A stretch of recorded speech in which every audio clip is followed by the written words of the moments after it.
만약 당신이 하루아침에 100억 원을 벌 수 있다면 그 돈으로 무엇을 하시겠습니까? 꿈에 그리던 강남 펜트하우스? 외제차?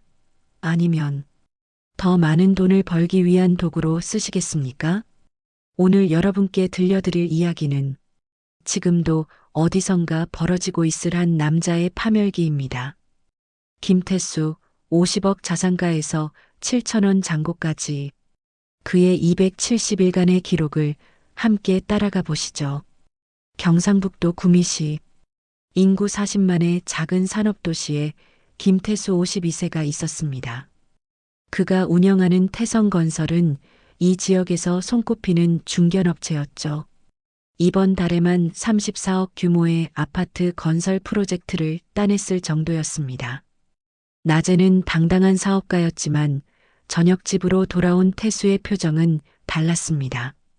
TV에서는 강남 아파트 가격이 30억을 돌파했다는 뉴스가 나오고 있었죠. 태수는 혼자 중얼거렸습니다.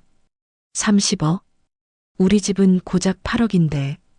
아내가 저녁을 차려놓고 불렀지만 그의 머릿속은 온통 숫자로 가득했습니다.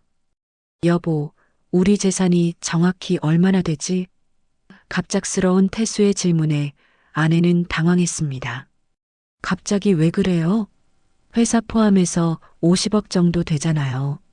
이 동네에서 우리만큼 잘 사는 집이 어디 있어요? 하지만 태수는 짜증스러워했습니다. 그게 문제야. 이 동네에서라니. 서울 강남 사람들은 우리를 시골 부자 정도로 볼 거 아니야? 아내는 남편이 요즘 이상하다고 걱정했지만 태수의 불안은 계속 커져만 갔습니다. 그날 밤 태수는 잠들지 못했습니다. 스마트폰으로 강남 부동산 앱을 보며 밤을 새웠죠. 63평에 50억. 이런 집을 사려면 최소 100억은 있어야 한다는 생각이 그의 머릿속을 지배했습니다. 운명적인 만남은 그 다음 주에 찾아왔습니다. 오랜 친구 박영수와의 술자리에서였죠. 영수는 평소와 달리 고급 호텔 라운지에서 만나자고 했습니다.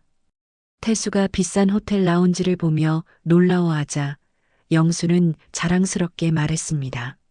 아, 이거 주식 좀 했더니 이렇게 됐어. 작년에 100억 벌었거든. 태수는 귀를 의심했습니다. 뭐, 100억? 영수는 계속해서 자랑했습니다. 너도 해봐. 요즘 AI, 바이오 관련 주식들 미쳤어. 나는 한 종목에 10억 넣었다가 한 달 만에 30억 됐다고. 태수가 관심을 보이자 영수는 핸드폰을 꺼내 자신의 계좌를 보여줬습니다. 이게 작년 1월 잔고고. 이게 지금. 어때? 화면에 나타난 숫자를 본 태수는 숨을 삼켰습니다. 정말로 1년 만에 재산이 10배 이상 늘어난 것이었죠. 영수는 태수를 설득했습니다. 태수야, 너처럼 똑똑한 놈이 왜 건설업으로만 돈 벌려고 해? 이제 시대가 바뀌었어. 주식이야, 주식. 그 말은 태수의 마음 깊숙이 박혔습니다. 그날 밤 집에 돌아온 태수는 컴퓨터 앞에 앉았습니다. 키보드를 두드리며 주식 투자 방법, 초보자도 할 수 있는 을 검색하기 시작했죠. 뒤에서 지켜보던 아내가 물었습니다. 여보, 뭐 하세요? 아, 그냥 공부 좀. 태수는 아내에게 말했습니다. 여보, 우리도 투자 좀 해볼까? 주식 말이야. 영수 녀석 작년에 100억 벌었다더라. 아내는 걱정스러워했습니다. 여보, 우리는 건설업으로도 충분히 잘 살고 있잖아요. 괜히 위험한 일에. 하지만 태수는 단호했습니다. 위험? 이게 위험이 아니라 기회야. 다른 사람들은 다 하는데 우리만 안 하면 뒤처진다고. 그날 밤부터 태수의 인생은 완전히 다른 방향으로 흘러가기 시작했습니다. 태수는 처음에 신중했습니다. 회사 운영자금은 건드리지 않고 개인 예금 10억 원으로 시작했죠. 증권사에 가서 직원에게 추천 종목을 들었고 조심스럽게 첫 투자를 시작했습니다. 놀랍게도 첫 달부터 대박이 터졌습니다. 어느 날 아침 핸드폰 알림이 울렸습니다. 계좌를 확인한 태수는 흥분을 감출 수 없었습니다. 3억이나 올라 있었던 거죠. 태수는 즉시 영수에게 전화를 걸었습니다. 영수야, 야, 진짜 대박이네. 한 달 만에 3억 벌었어.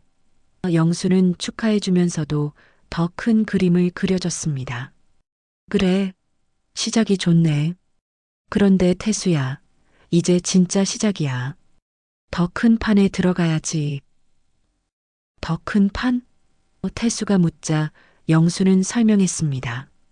10억으로 3억 번 거보다 50억으로 15억 버는 게 낫지 않아? 그 말에 태수의 욕심이 더욱 커졌습니다. 두 번째 달, 태수는 회사 자금 20억을 추가로 투입했습니다. 30억으로 시작한 그 달의 투자는 그야말로 기적이었습니다. 한 달 후, 태수는 집에서 소리를 질렀습니다. 여보, 여보, 이리 와봐. 뛰어온 아내에게 태수는 떨리는 목소리로 말했습니다. 우리 100억 됐어. 아내는 놀라서 되물었습니다. 뭐라고요? 정말이야. 두 달 만에 30억이 100억이 됐다고. 태수는 흥분해서 말했습니다. 이제 강남 아파트도 살 수 있어. 애들 유학도 보내고. 아내는 여전히 불안해했지만 태수는 이미 더 큰 꿈에 빠져 있었습니다. 하지만 태수는 몰랐습니다. 이것이 덫이었다는 것을, 진짜 지옥은 이제부터 시작이었다는 것을. 100억을 만든 태수에게 돈은 이제 숫자 놀이가 되었습니다. 그는 영수에게 전화를 걸어 흥분된 목소리로 말했습니다. 영수야, 이번엔 뭐가 좋아? 200억 만들어 보자. 영수는 더 위험한 제안을 했습니다. 오, 욕심이 나네. 좋아. 이번엔 레버리지 써볼까? 빌려서 투자하는 거야. 빌려서? 태수가 묻자 영수는 설명했습니다. 100억 가지고 있으면 은행에서 100억 더 빌릴 수 있어. 200억으로 투자하면 수익도 2배지. 태수는 망설임 없이 은행으로 달려갔습니다. 은행 창구에서 담당자는 확인했습니다. 담보로 회사와 개인 부동산을 모두 설정하시는 거죠? 네, 괜찮습니다. 태수는 서슴없이 대답했습니다. 옆에 앉아있던 아내는 불안해했습니다. 여보, 이렇게까지 해야 해요? 하지만 태수는 짜증을 냈습니다. 당신은 몰라. 지금이 기회라고. 이런 기회 놓치면 언제 또 올지 몰라. 운명의 날은 2023년 3월 15일이었습니다. 그날 아침 뉴스에서는 충격적인 소식이 전해졌습니다. 미국 실리콘밸리 은행 파산으로 글로벌 증시가 폭락하고 있습니다. 코스피가 하루 만에. 뉴스를 본 태수는 급하게 핸드폰을 확인했습니다. 뭐야 이게? 왜 이렇게 떨어져? 핸드폰 화면에는 빨간 숫자들이 계속 나타났습니다. 50억 손실, 70억 손실, 80억 손실. 태수는 패닉 상태에 빠졌습니다. 설상가상으로 증권사에서 전화가 왔습니다. 고객님, 마진콜입니다. 30억 추가 입금하셔야 합니다. 마진콜이 뭐죠? 태수는 떨리는 목소리로 물었습니다. 빌리신 돈에 대한 담보가 부족해졌습니다. 추가로 돈을 넣지 않으시면 강제로 매도됩니다. 잠깐, 며칠만 시간을 주세요. 태수는 애원했지만 답은 냉정했습니다. 죄송합니다. 내일까지입니다. 그날 밤 태수는 사무실에 혼자 남았습니다. 30억? 어떻게 구하지? 회사 계좌에는. 아니야, 그건 직원들 월급이고 하청업체 대금인데.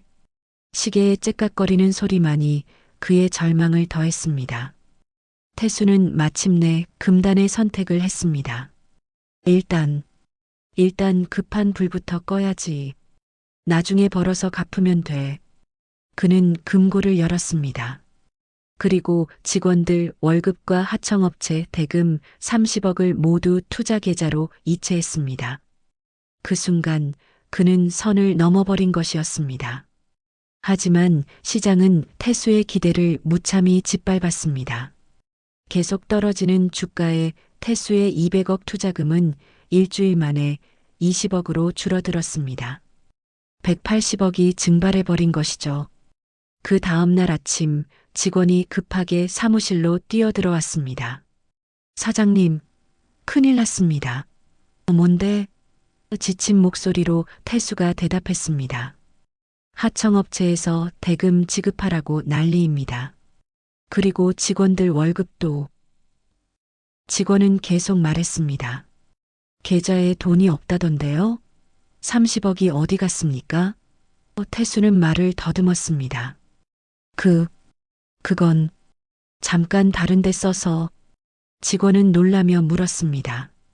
설마 투자에 쓰신 건 아니죠? 며칠만 기다려. 금방 해결할게. 태수는 애매하게 대답했지만 며칠이 지나도 상황은 더욱 악화될 뿐이었습니다. 전화는 쉴 새 없이 울렸습니다. 하청업체 사장들의 분노 섞인 목소리가 이어졌습니다. 김 사장, 우리 대금 언제 줄 거야? 우리도 직원들 월급 줘야 한다고. 조금만 기다려주세요. 태수의 목소리는 점점 작아졌습니다. 기다리라고? 벌써 한 달째야. 안 되겠다. 법적 조치 취한다. 하청업체 사장은 화를 내며 전화를 끊었습니다. 집에서도 폭풍이 몰아쳤습니다. 큰아들 민수가 은행 통지서를 들고 찾아왔습니다. 아빠, 이게 뭐예요? 은행에서 집을 경매에 넘긴다고 연락 왔는데? 그건. 태수는 제대로 대답하지 못했습니다. 설마 우리 집까지 투자 담보로 잡히신 거예요? 민수의 질문에 아내는 울먹이기 시작했습니다. 여보, 도대체 무슨 일이에요? 왜 이런 일이? 작은 아들 준호는 더 냉정했습니다. 아빠는 완전히 미쳤어. 가족까지 길바닥에 내쫓으려고. 태수는 참다 못해 소리쳤습니다. 닥쳐. 너희가 뭘 알아? 내가 이 가정을 위해서 하는 일인데. 민수가 반박했습니다. 가정을 위해서? 가정을 파괴하면서요? 준호도 마지막 말을 던졌습니다. 난 이 집 나갈래. 아빠랑 같이 살 수 없어. 그날 밤 준호는 정말로 집을 떠났습니다. 태수는 첫째 아들마저 잃어버린 것이었습니다. 다음 날 아침 더 큰 충격이 기다리고 있었습니다. 동업자 강민호가 사무실로 찾아온 것입니다. 태수는 반가워했습니다. 민호야, 잘 됐다. 우리 좀 얘기해야겠어. 하지만 민호의 표정은 차갑기만 했습니다. 나도 할 말이 있어. 민호가 말했습니다. 뭔데? 태수가 물었지만 이미 불길한 예감이 들었습니다. 민호는 차가운 목소리로 말했습니다. 태수야, 미안하다. 나 빠진다. 태수는 놀라며 소리쳤습니다. 뭐? 민호는 계속해서 말했습니다. 회사 망하기 전에 내 지분이라도 빼야겠어. 그리고 회사 계좌에 있던 비상금 15억도 가져간다. 태수는 분노했습니다. 그게 무슨 소리야? 그 돈은 회사 돈이잖아. 하지만 민호는 냉정했습니다. 동업 계약서 봤지? 내가 가져갈 권리 있어.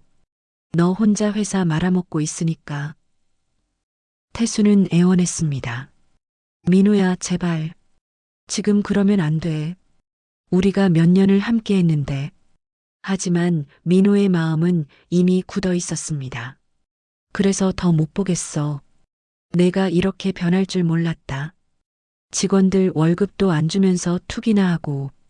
민호는 그대로 15억을 가지고 떠났습니다. 20년 우정은 하루아침에 끝나버렸죠. 태수에게 남은 건 빈 사무실과 쌓여가는 독촉장뿐이었습니다. 설상가상으로 은행에서도 전화가 왔습니다. 김태수 고객님, 대출 상환 기일이 지났습니다. 언제 입금하실 예정인가요? 태수는 절망적으로 대답했습니다. 조금만 더 시간을. 하지만 은행의 답변은 냉정했습니다. 더 이상은 어렵습니다. 담보 부동산 경매 진행하겠습니다. 3개월 후 모든 것이 끝났습니다. 법원 직원이 찾아와서 선언했습니다. 강제 집행으로 이 건물을 명도하겠습니다. 태수가 20년간 일궈온 회사는 그렇게 문을 닫았습니다. 집도 마찬가지였습니다. 경매로 넘어가면서 가족들이 살던 보금자리도 사라졌죠. 아내는 마지막 대화에서 말했습니다. 태수 씨, 이제 정말 끝이에요. 전 친정으로 갑니다. 여보, 미안해. 정말 미안해. 태수는 애원했지만 아내의 마음은 이미 떠난 상태였습니다. 미안하다고 다 되돌아오나요? 민수는 학교도 그만두고 아르바이트하고 준호는 연락도 안 받고 이게 당신이 원했던 건가요? 태수는 변명했습니다. 나는 우리 가족을 위해서. 하지만 아내는 차갑게 말했습니다. 가족을 위해서? 가족을 다 버리고 돈만 쫓더니 결국 돈도 가족도 다 잃었잖아요. 그날 저녁 태수는 텅 빈 사무실에 혼자 앉아 있었습니다. 창밖에는 비가 내리고 있었고 그는 혼잣말로 중얼거렸습니다. 50억에서 7천원까지 270일 만에 이게 현실이구나. 핸드폰에서는 자동응답이 나왔습니다. 고객님의 잔액이 부족합니다. 태수는 쓴웃음을 지었습니다. 전화도 끊기는구나. 그의 손에는 낡은 통장 한 권이 들려 있었습니다. 마지막 남은 잔고는 단돈 7천원이었습니다. 1년 후 태수는 작은 시공업체에서 일하고 있습니다. 월급 300만 원, 원룸에서 혼자 살며 라면으로 끼니를 때우고 있죠. 가끔 혼자 중얼거립니다. 그때 그냥 50억으로 만족했더라면. 여러분, 돈은 우리 삶을 윤택하게 해주지만 결코 삶의 전부가 되어서는 안 됩니다. 태수의 이야기는 특별한 한 사람의 비극이 아닙니다. 지금도 어디선가 비슷한 일들이 벌어지고 있을지 모르죠. 욕심은 끝이 없습니다. 하지만 잃을 수 있는 것은 한정되어 있어요. 가족, 신뢰, 건강, 그리고 자신의 영혼까지도 말입니다. 기억하세요. 돈은 수단이지 목적이 아닙니다. 태수는 50억의 안정된 삶을 버리고 100억을 꿈꿨다가 결국 7천원만 남게 되었습니다. 그의 270일간의 기록은 우리 모두에게 경고합니다. 돈은 지갑에 있어야지 마음을 지배해서는 안 됩니다. 오늘 이야기 들어주셔서 감사합니다. 욕망에 눈이 멀어 소중한 것들을 잃지 마시기를 바라며 구독과 좋아요는 더 좋은 이야기를 만드는 큰 힘이 됩니다. 다음 이야기에서 또 만나요.